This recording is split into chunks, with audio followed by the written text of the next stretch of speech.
a Connecticut town after parents discovered their middle school kids are given an assignment asking about their sexual likes and dislikes.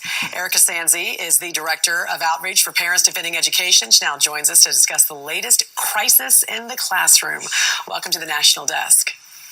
Good morning. Thanks for having me. As a parent, I can't even believe this, and we're not going to get into all the graphic details with the specifics, but essentially, the kids were given an assignment that used pizza toppings to show their sexual likes and dislikes. And when you first hear about this, Erica, you're thinking, what in the world? What is this all about?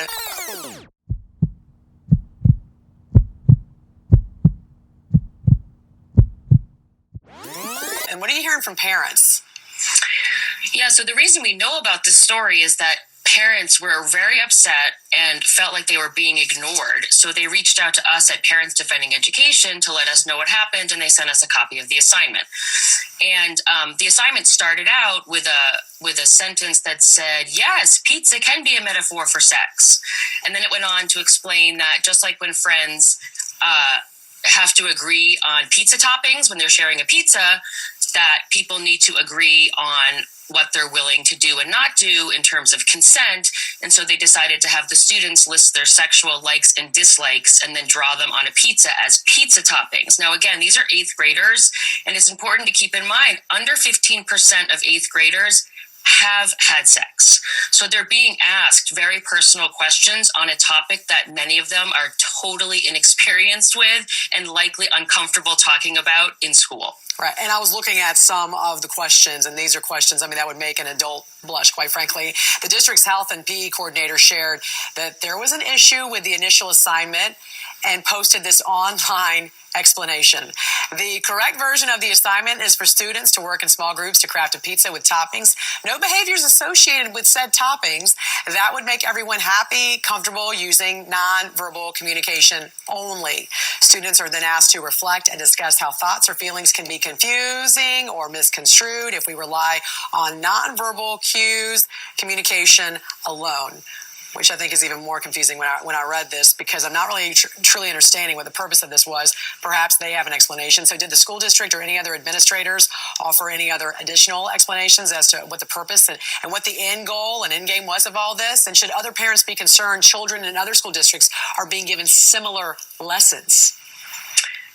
I mean, they're saying that the lesson was a lesson in consent, and I think we can all agree that consent is a topic that's important. Schools likely have a role to play in that. The problem is that what we have is a major quality control problem and also an ideology problem. So you have sort of these two things that come together that now lead to a captive audience of children, essentially, having to listen to hypersexual content and what some people actually feel like borders on grooming behavior. Now, I give the school district credit. They did apologize, but I think parents are feeling like these mistakes keep happening. And that's probably because, again, there's an ideology behind this. So oftentimes the people putting out the assignment don't really see the problem until it gets raised by parents who are really concerned and troubled. Well, as a parent, what role should parents have in their child's education, especially when it comes to stuff like this? And how much influence should teachers have on this topic? And again, that depends, right? I mean, a teacher could be highly skilled at discussing this. The problem is that what we're increasingly seeing is that people who are not at all skilled at this now have this captive audience of young children. The other question that you asked about parents and the role that they have, I mean, one thing people don't realize is that federal law guarantees that parents and the public can view and look at all instructional materials. But because school districts across the country are in such chronic violation of this federal law, we now see these curriculum transparency laws popping up. In this case, in Connecticut, parents wanted to go to the school board meeting and raise objections, but they were shut out of the meeting, which the board said was because of mask compliance issues. Which the board said was because of mask compliance issues. And so the parents took to YouTube to make videos to explain why this was so concerning. And, I tip my hat to those parents finding a way to be heard. But my advice to parents is make sure you know what's going on. And if a red flag is going off for you that something's not right, look further and dig deeper. And of course, taxpayer dollars also means that they should have a say as well as what some of these parents are saying. What is the website, or how can parents contact your organization should they have any concerns? Yeah, we are here to support parents, and our website is defendinged.org.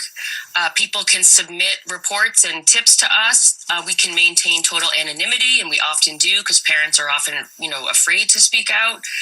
But yeah, we are there with information just to help them, and also, provide advice, support, knowledge, etc. So please reach out if you need us. Right, you guys are a catalyst because a lot of parents are afraid their children will then be a target if they are associated with a complaint.